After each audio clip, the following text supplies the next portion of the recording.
Good morning out there. Check, mic check, check 1, 2. Big day today. I got smoked yesterday at the end of the day on a fucking trade. I got to make my money back this morning, or hopefully at the close today. I'm like losing my voice. I recall smoking a cigarette on Sunday. You know that means I was drinking quite liberally. Thought about it yesterday. I don't think I've smoked a cigarette in like 20 or 30 years. Check 1, 2. Pound some water. We've got FOMC. Good morning, by the way. Let's have a little sip of coffee here together. I've got a dog on strike, a dog that only wants to be walked. I've got 2 cats trying to sleep with me at nighttime. I've got angry animals. My wife and daughters are away while I'm at home. I'm taking off and doing my own thing at the same time. So when I get back to the house, my animals are pissed. I don't know if they're completely pissed at me or if they're pissed off that the rest of the family is not here. Let's take a look. The gamma flip has come down significantly now at 5750. Man, call wall local resistance is at 5700. 5650 is kind of trafficy. We're still in a negative gamma regime. The gamma flip is lower. It's at 5750. Ish, somewhere in here, the call wall right here. This local resistance is mostly like a band of volatility in here. Better way to describe it. There's a bunch of put gamma in here at different strikes. I don't want to call that local resistance. Let me just call it volatility. It's pretty significant put wall here at 5,600. If we breach this, this is the put wall, but there's a giant fucking bar down here. I was on futures this morning and there's a glaring buy zone down below. If we trade higher and begin to trade down today during FOMC, there's a screaming bunch of demand down here to buy. Now, saying that, if we're down here and we're buying, we can't get trapped in under 5,600. So there could be a bull trap in here too. Be aware of that. I don't like this 5,600 at all, like losing this 5,600. I'll show you why here in a few minutes. The more important question would be if we break down below here and get underneath the prior low here, it's telling you that we have to go much, much, much deeper and lower. Once you get that second low, that's it. You know, we're like staircasing to the downside. GS's Privorotsky is saying the U.S. remains choppy and feels like we've had the oversold bounce, which I don't believe in at this moment. But he's saying it feels like we've had the oversold bounce. In fairness, thought a bit more upside. Nonetheless, the policy path there remains incredibly murky, and there are real questions being asked about the state of the low-end consumer. The other day, when retail sales came in, state of the consumer looks great. There was one faulty part of retail sales, and that was restaurant sales were kind of shitty. That could be bad, and that's how you manufacture a recession. None of the data supports a recession, but if people say, well, I'm going to tighten my purse strings, they can manufacture their own recession. Now, retail sales look great everywhere else. It could also be something where people are unwilling to pay for the cost of a restaurant right now. Grocery sales increased. And we've seen this before. We saw this once, I believe, in 24 or 3. Where people became fed up with McDonald's and shifted their dining habits to grocery stores and then eventually traded up for a better restaurant experience. Privorotsky is harping on that one data point that is not relevant today. It can be down the road, but it isn't today. It's just more bearishness or a bear thesis. He wants more down, and he's using that as an excuse from retail sales. He goes on to say, not in the camp of pressing for more downside. Thought above 5,800 it was a sell, but here it's just a choppy. Technically, there could be multiple buyers on a rally, gearing up for a big pension fund rebalancing into month quarter end. CTA max short, sentiment very low, and vol control largely done for now. Vol control I disagree with. They popped up yesterday, and that's what's making us choppy. I don't know why he's saying that. So again, all the elements are there, but you're lacking anything fundamental to give you support. That's GS's Privorotsky this morning. Where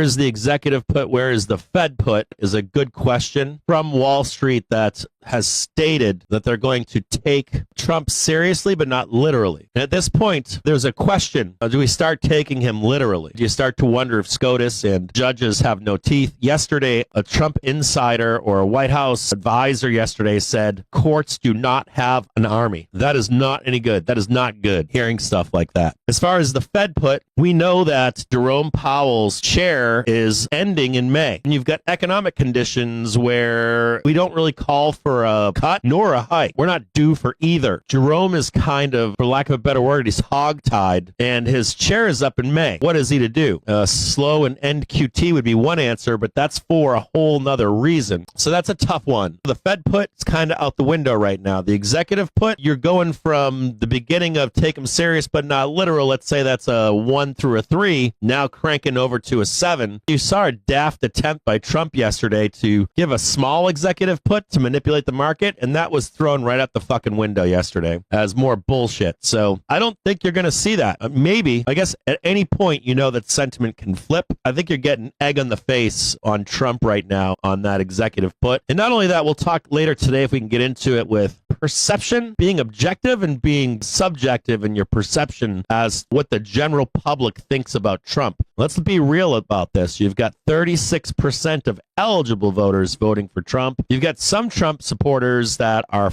for Trump, but not for everything he's doing. So you have an all-time low of satisfaction with Trump amongst all Americans, right? You might have 30% of Americans, maybe even less, 25 that actually are rah-rah for all of this. You've got the other 75 or 70%, a good portion, 50, 60% that are not happy in any way, shape, or form. That is, whether you want to admit to that or not, glaring in the public. It's glaring in the data that's beginning to come out. It's glaring everywhere. Everywhere you look, there is doom being spewed. It's so bad. I was just on the phone with a friend of mine, and I said to him, it's very rare to see a populace put themselves into a recession themselves. Not like, hey, I'm being faced with high unemployment, I'm being faced with high inflation, I'm being faced with no money flow. All these reasons that are out of your control. Instead, it turns into, I'm going to create this. This might even be proponents of Trump policy that are still not telling you publicly that even they have some fear as to what the outcome may be. And it doesn't help when you have Doge, Elon, and Trump themselves. Even Bessent, to some extent, has admitted the same thing. We don't mind if we send us into a recession. That scares Bob on Main Street, Mary the landscaper, all the regular people out there. And I'll quote some Bessent quotes later this morning. We will go over it. GS's Schiavone saying QT is more important than dots. The Fed's primary goal seems to be controlling volatility, suggesting QT adjustments may take precedence over rate cut projections. This is kind of bizarre. In 2019, we had a crash due to not having enough money in the checking account. We'll go over that in detail today about QT and the slowing of QT, why you do that. They want to load the checking account because of the volume of money that's going to be requested from that account. We'll get into some of that stuff too. Let's go look at this thing one more time. Keep your eyes on this lower swoop down here. And then also if we get caught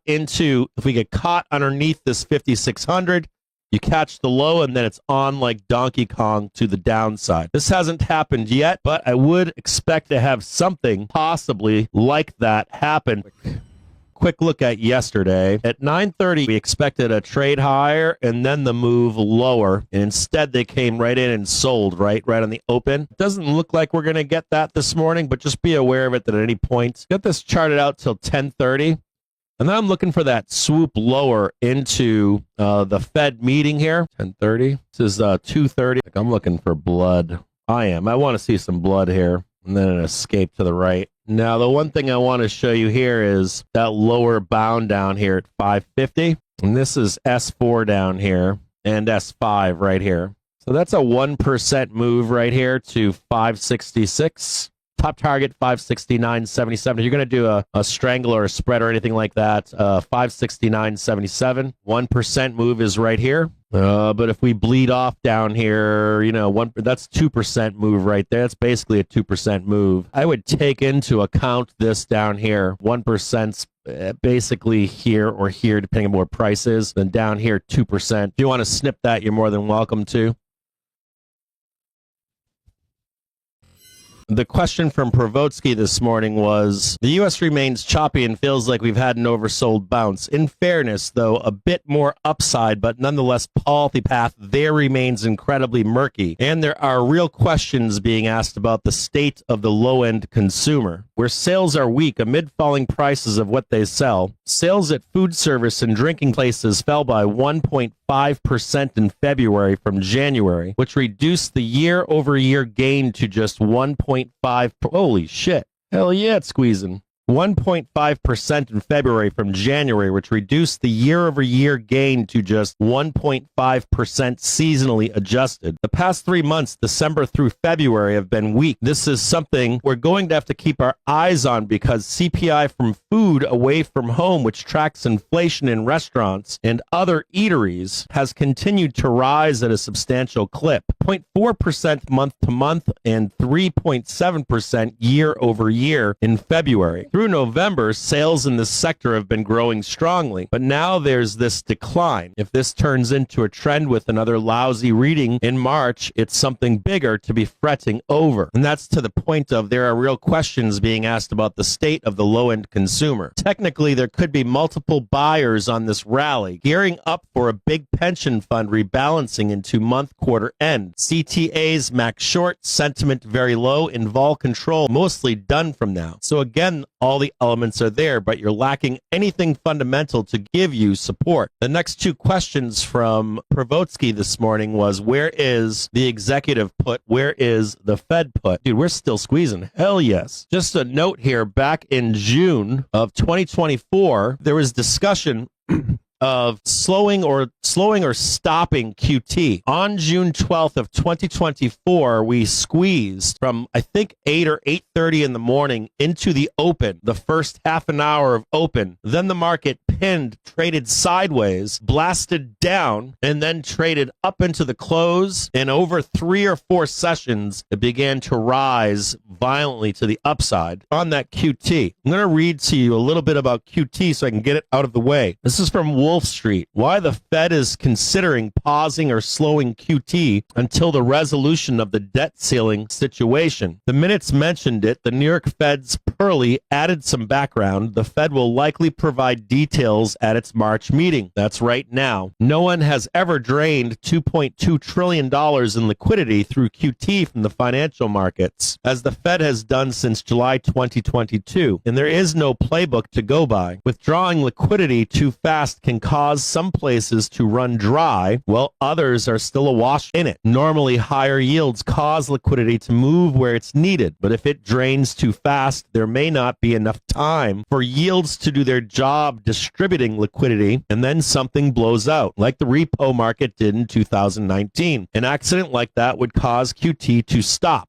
and the Fed has consistently said it wants to avoid another accident, which is why it slowed QT in June 2024 so that QT can keep going further. And now there's a new potential issue for the Fed, for its balance sheet and liquidity in the financial system, the debt ceiling fight, and the $800 billion checking account of the federal government. When $800 billion in liquidity suddenly pours into financial markets and then vanishes from the financial markets even faster, it moves the needle. The first official mention came in the minutes of the January 28-29 FOMC meeting. The FOMC is considering, quote, pausing or slowing balance sheet runoff until the resolution of this event. So not stopping QT entirely, but pausing or slowing it temporarily until the issues of the debt ceiling are resolved. Then on March 5th, the New York Fed's Roberto Perli, manager of the System Open Market Account, which handles the Fed's securities transactions, gave a speech about the more distant future of the Fed's balance sheet, which paralleled what Dallas Fed President Lori Logan had said earlier this month. Future of the Fed's balance sheet, how assets might shift from longer-term securities to shorter-term T-bills, repos, and loans after QT ends. MBS entirely off the list. But Perli included a detailed discussion about the near-term issue related to the debt ceiling. While the debt ceiling is in place, the government cannot raise more cash by issuing new Treasury securities and instead will run down its checking account at the Fed, the Treasury General Account, the TGA, a liability on the Fed's balance sheet. Before the debt ceiling was reached, the TGA had a balance of over $800 billion, which is what the Treasury Department normally wants to keep in it. While the debt ceiling persists, that balance will be drawn down. It has already been drawn down to $530 billion. In past debt ceiling fights, it was drawn down to near zero, as aka 2019. Drawing down the TGA effectively injects liquidity into the financial system, potentially close to $800 billion. But that's not the problem. The problem occurs when the debt ceiling gets lifted and the government refills the TGA rapidly by issuing lots of T-bills, which sucks that liquidity back out of the financial system, and very quickly. That's a bad thing, by the way. Last time $500 billion got sucked out of the financial system in 8 weeks in June and July 2023, and another $300 billion got sucked out over the next 12 weeks to refill the TGA back to $800 billion by mid-October 2023. That was a lot of liquidity to vanish from the financial system in a short time. Last time, the overnight reverse repo on RRP facility at the Fed, by which money markets deposit unneeded cash at the Fed to earn some interest, still had $2.1 trillion in balances, and that's where the $500 billion came out of in June and July 2023, and the $300 billion in August to mid-October 2023. It was smooth. Money market funds bought the massive amounts of T-bills the government issued during the TGA refilling process and paid for them with cash they got from exiting their on-RRP positions at the Fed. The cash went from the Fed's on-RRPs via money markets to the TGA. Both the on-RRPs and the TGA are liabilities on the Fed's books. It didn't impact the Fed's assets, and it didn't impact banking liquidity. It was unused cash from the money market funds that funded those T-bill sales. But this time around, QT largely drained on RRPs and is starting to drain liquidity from the banking system. The banks keep large amounts of cash on deposit at the Fed in their reserve accounts, as the Fed calls them. With the reserve accounts, the Fed acts like a central clearing place for bank transactions. Banks pay each other on a daily basis through the reserve accounts at the Fed. Huge amounts of cash flow through these reserve accounts every day. In addition, banks keep substantial amounts of cash in their reserve accounts for financial stability purposes because it is the most liquid cash. These reserve balances are what the Fed is trying to reduce with its QT, and they haven't come down yet at all because all of the QT, oh yeah, keep on squeezing, baby. These reserve balances are what the Fed is trying to reduce with its QT, and they haven't come down yet at all because all of the QT came out of the on-RRPs. And now, during the debt ceiling, liquidity is moving from the TGA to reserves. So now that liquidity needed to buy the $800 billion in T-bills that the government will issue to replenish the TGA will largely come out of the banking system, including reserve balances.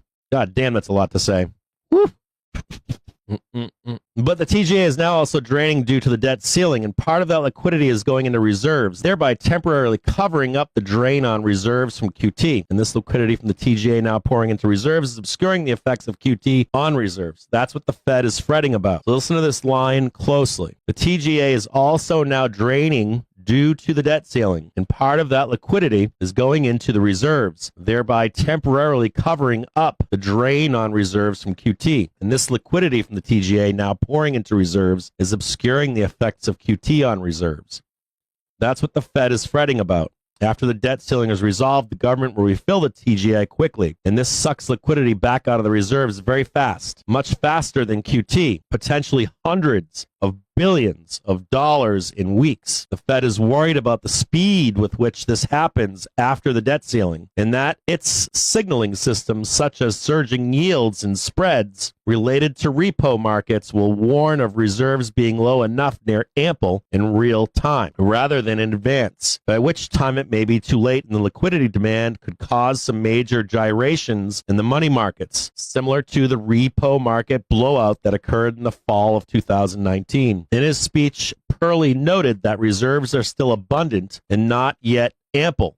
I want to make a note to you this morning that you want to be listening closely to Jerome Powell and anything that he says that references either of those two words, abundant or ample. So if you're a crayon eater, trader, you're just listening for abundant or ample. But noted that there is evidence that pressures in the repo market have been gradually increasing. He added, for now, these signals from the repo market suggest no cause for concern. The idea here is that the Fed will likely introduce this slowing or even pausing of QT that could start today or possibly in May or June. It will become something that is, R2 is 567.64. And he said with regards to the rates and spreads they're following, quote, with the partial exception of the repo indicator, these measures are currently all toward the top of the chart and about in line with their benign levels of a year ago. I want to warn you that there are a lot of news articles stating that the reason for the pause in QT is because of deteriorating economic conditions. That is not the case. Quote, on the other hand, you can see that during periods when reserves were becoming less ample, as was the case in 2018-19, these indicators tended to show more movement and were further toward the bottom of the chart. This is the chart that he referenced. I added the red box to show the period when trouble in the repo market arose after QT drew down reserves. Quote, pausing or slowing balance sheet runoff until the resolution of the debt ceiling situation. To forestall a blowout in the repo market or other segments of the money markets, the Fed said in the minutes that it is considering, quote, pausing or slowing balance sheet runoff until the resolution of this event. I do want you to know that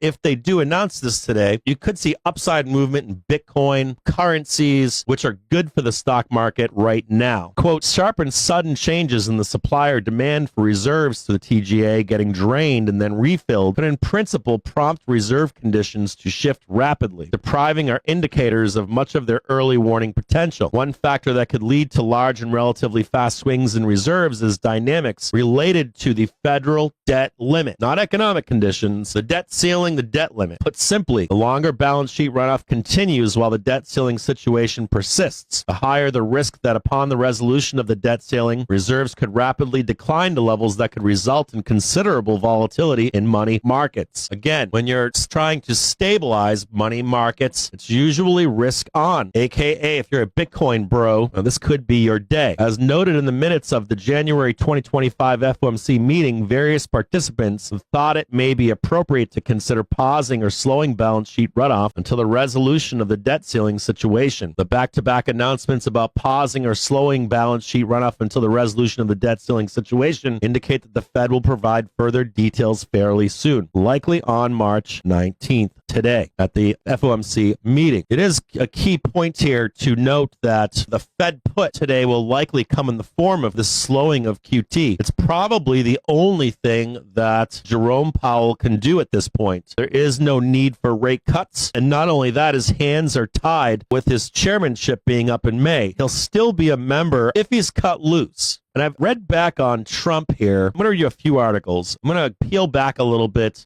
back into December of last year, just after Trump won the election. This is a quote from Bessent. Jerome Powell can finish his term leading the U.S. Central Bank, said Scott Bessent, a hedge fund magnate and President-elect Donald Trump's pick for Treasury Secretary, despite prior insinuations that he could be pushed to step down. If you also recall, as the president said on Sunday, and I'm in complete agreement with him, that Jay Powell will serve out his term. Bessent told CNBC after Tuesday meeting with Mike Crapo of Idaho.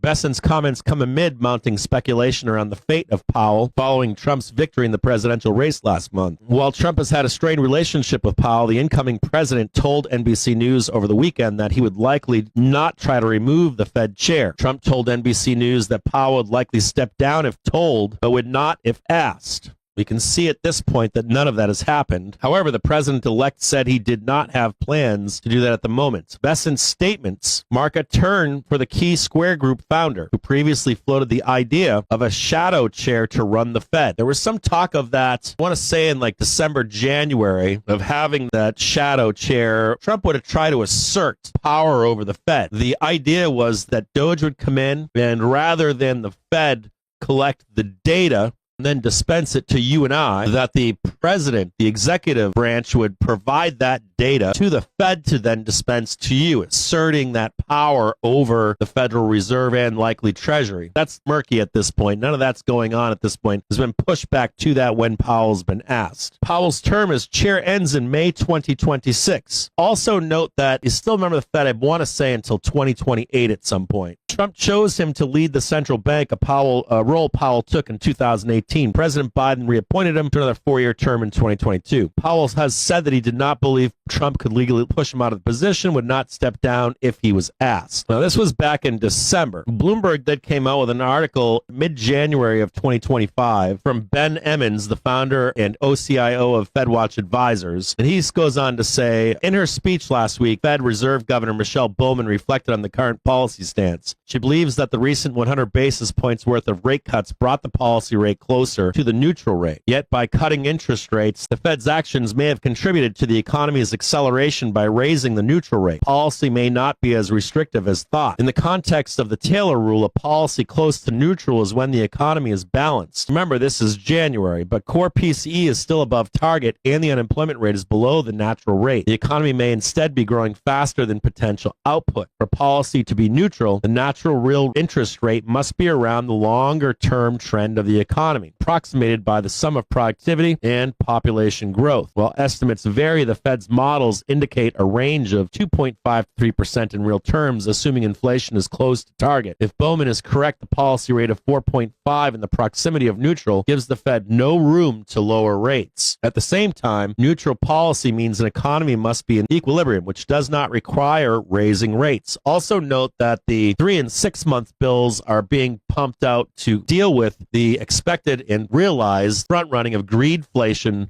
geared towards tariffs. And you can see the longer rates right now still are fine. And the proximity of neutral gives the Fed no room to lower rates. At the same time, neutral policy means an economy must be in equilibrium, which does not require raising rates. Also note that sentiment is driving us into an yet to be realized recession, as well as where prices are in the stock market. And thus, the economic data are putting the Fed in a lame duck position at the current juncture. There is no compelling case to move rates in either direction. At the same time, financial conditions are tightening, and the equity markets may begin to build pressure for another rate cut. Politically, the Fed could become even more of a lame duck, with Republicans calling for both lower inflation and substantially lower rates. And that's not happening, is it? The central bank's message must be more hawkish than the current policy stance. This means markets must take the leadership by lifting the bond yields further into restrictive territory while the Fed stays sidelined. The concept of a lame duck Fed is a concern to investors. Listen to this part closely. If economic data prevents the central bank from acting when required, for example, in a liquidity or bank crisis, then the market will do the opposite of the Fed's role as lender of last resort. The recent rise in yields may have something to do with growing recognition of a sidelined Fed. Think about that with the possible announcement of QT being slowed or paused today. The recent rise in yields may have something to do with the growing recognition of a sidelined Fed, as well as the term premium reflecting expectations for growth, inflation, and fiscal deficit. Now, that whole thing has changed as of today, hasn't it? The term premium and the estimate for the neutral rate have been less accounted for, but show a strong relationship. Since the fall each began to accelerate as the economy strengthened into and after the election, as animal spirits, quote unquote, picked up, the Fed cannot act meaningfully if expectations for economic growth continue to ramp up, which simultaneously drives up the neutral rate and term premium. It's saying here that the market will take care of this for the lame duck Fed. Now, after this, it's been pushed that Neil Kashkari could possibly take over for the Fed chair in May. He's been floated as an heir apparent. What's also interesting is I haven't seen Neil Kashkari in public at all. I tried to look up a bunch of articles on him in the past month, tried to look up on socials on him. Very brief public awareness of Neil at this point. This guy right here was at one time a mega dove. And then he became a mega hawk. If you remember in the early 2020s, he was a super hawk. Now it is questioning if Neil is going to kneel to Trump and what he wants. And I do find it fascinating that there's no discussion about Neil as an heir apparent for Trump to replace Jerome Powell. Take that into consideration today when you hear Jerome Powell speaking. Does he kind of have his hands tied here or not? This might be the last thing that Jerome can do is through QT, slowing and pausing to not disrupt markets. Whew. I'm not going to go into his bio. I don't think I need to. I think all of you know Neil Kashkari well enough.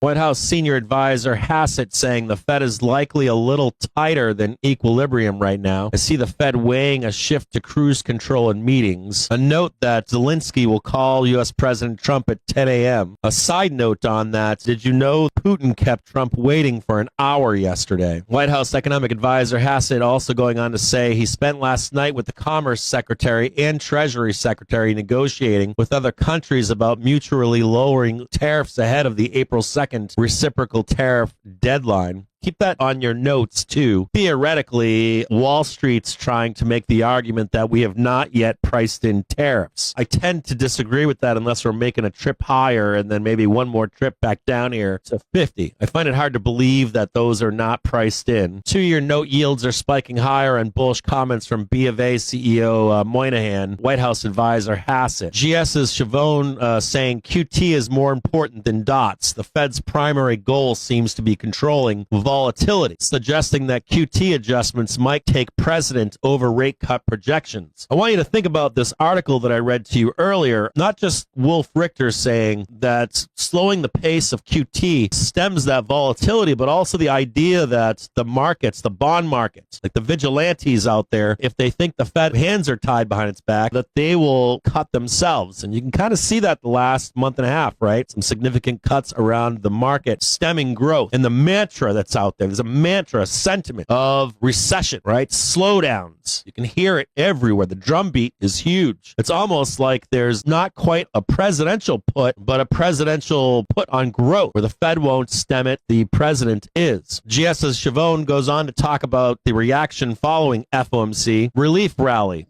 Positive for risk parity. Equities and FI could see a bounce as volatility declines from this QT pausing or slowing announcement. The pain trade. One rate cut and no changes to QT. The market is pricing suggests a 60% chance of pause. This leads to a bull flattening and risk-off move. Positioning. Limited directional bets indicating that this Fed is not seen as a game changer. If you go back and look at the June of 2024 discussion of slowing QT, we squeezed into the beginning of the morning and then flattened just like this. We squeezed, flattened, traded sideways, bounced down, recovered into the close, sideways for 2 or 3 sessions, and then began cranking to the upside. Coming into 10:30 now.